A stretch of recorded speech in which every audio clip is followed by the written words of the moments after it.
acte authentique et acte sous seing privé.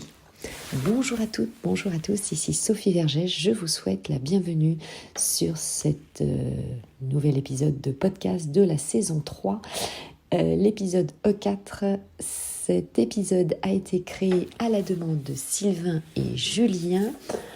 Ces informations sont issues du site internet formation-bac+2.com qui vous permet également de réviser votre BTS profession immobilière si vous êtes étudiant. Alors, ces épisodes vous permettent de vous mettre le pied à l'étrier pour évidemment démarrer dans le droit immobilier. Allez, c'est parti, nous allons parler d'actes authentiques et d'actes sous seing privé. Alors, l'acte sous seing privé, c'est quoi ? Eh bien, ça va être un acte qui est rédigé et signé par des particuliers sans la préférence obligatoire des acteurs du domaine juridique. Il est librement conclu par ces parties qui peuvent le rédiger directement ou faire appel à un tiers, un mandataire. Un acte sous seing privé, donc, eh bien, vous l'avez compris, c'est seing, S-E-I-N-G, ça veut dire sous un sceau privé, comme on faisait évidemment dans l'ancien temps. Alors, un acte sous seing privé, eh bien, ça peut être réalisé notamment dans une agence immobilière lorsque ce n'est pas évidemment devant chez le notaire, puisque l'acte authentique, lui, va être signé chez le notaire. C'est un peu la différence évidemment de ces deux actes. Alors, l'acte sous seing privé peut avoir notamment la forme d'un acte synallagmatique, c'est-à-dire c'est une convention, c'est un contrat en fait, comportant des obligations que évidemment les parties doivent respecter réciproquement. Donc les parties, eh bien, ça va être vous-même évidemment lorsque vous êtes investisseur. Ces contrats peuvent être passés sous format électronique puisque c'est admis dans le code civil au même titre que ceux écrits sur papier, donc d'après la loi du 13 mars 2000. Cette réglementation également porte sur l'adoption du droit de la preuve aux technologies d'information. La signature électronique est un procédé présumé fiable jusqu'à preuve du contraire et à condition qu'il soit identifié par la personne dont il émane. Donc on voit passer actuellement évidemment différentes plateformes, puisque vous le savez, le Covid a accéléré la digitalisation de ces contrats, notamment vous avez OneDrive, DocuSign, Universal Sign, etc. Donc évidemment là vous avez un système d'authentification, d'horodatage aussi de votre document. Pourquoi ? Parce que ces services, on va dire, vont faire la comparution notamment par exemple de l'agence immobilière ou du promoteur immobilier. Et donc, vous, en tant qu'investisseur, acquéreur, c'est le professionnel ou le mandataire qui va faire votre comparution, c'est-à-dire votre identité, évidemment. Alors ensuite, quels sont les effets juridiques d'un acte passé sous seing privé ? Donc ces effets, tout d'abord, il faut savoir que cet acte doit être signé par leurs auteurs et contenir une date certaine pour être valable. Donc évidemment, il y a toujours ces systèmes de dates.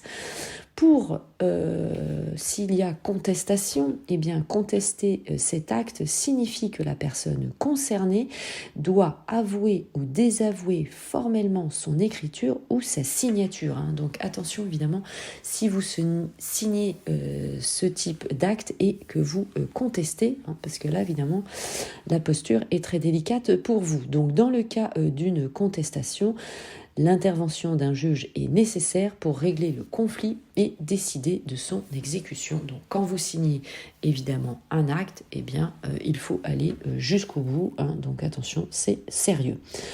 Passons à un acte Passons à l'acte authentique maintenant. Alors, nous allons voir la définition et la forme de cet acte. Alors, l'acte authentique, eh bien, c'est un document établi par un professionnel du droit, notamment un notaire ou un huissier, et c'est rédigé conformément aux formalités justement définies par la loi. Il peut prendre bien sûr une forme électronique, c'est ce que nous signons aujourd'hui évidemment le plus souvent.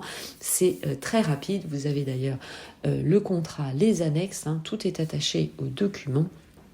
Et ça va très vite maintenant. Les professionnels sont très aguerris à ce système. Alors ça peut être évidemment des actes par exemple d'état civil, des contrats de mariage, des actes de donation, mais ici, eh bien, dans le cadre des épisodes que je vous crée, nous parlons bien sûr de vente immobilière.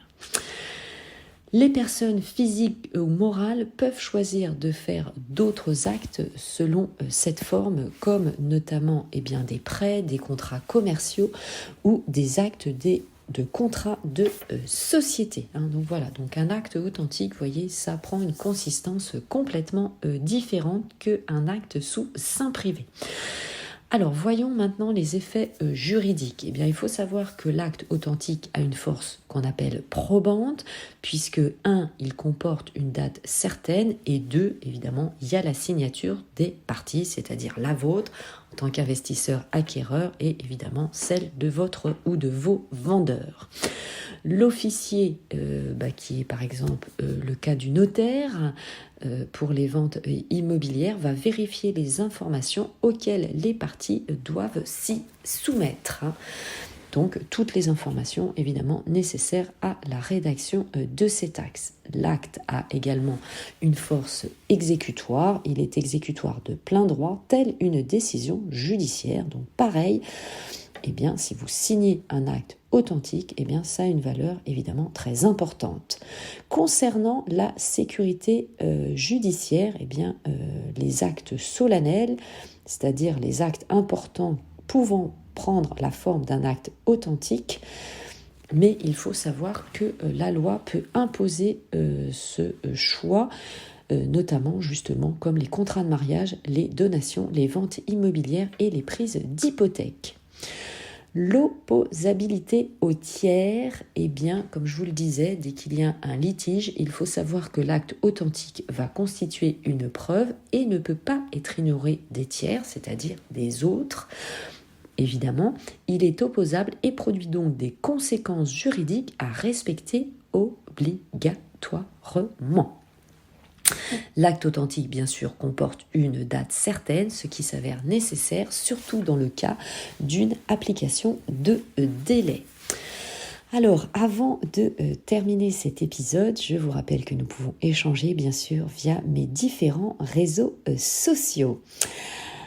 Alors, l'évolution numérique, le Covid notamment, a accéléré le processus. Donc, l'acte authentique est complètement adapté à l'évolution numérique puisqu'il est sur un support électronique et conservé au minutier central des notaires pendant au moins 75 ans. Donc, je vous rappelle que, pareil, dès que vous avez une difficulté, eh bien, le notaire est le professionnel par excellence évidemment vers lequel vous pouvez vous tourner, et notamment si vous avez eu un sinistre, un dégât des eaux, une perte, votre notaire pourra vous retransmettre évidemment votre acte authentique.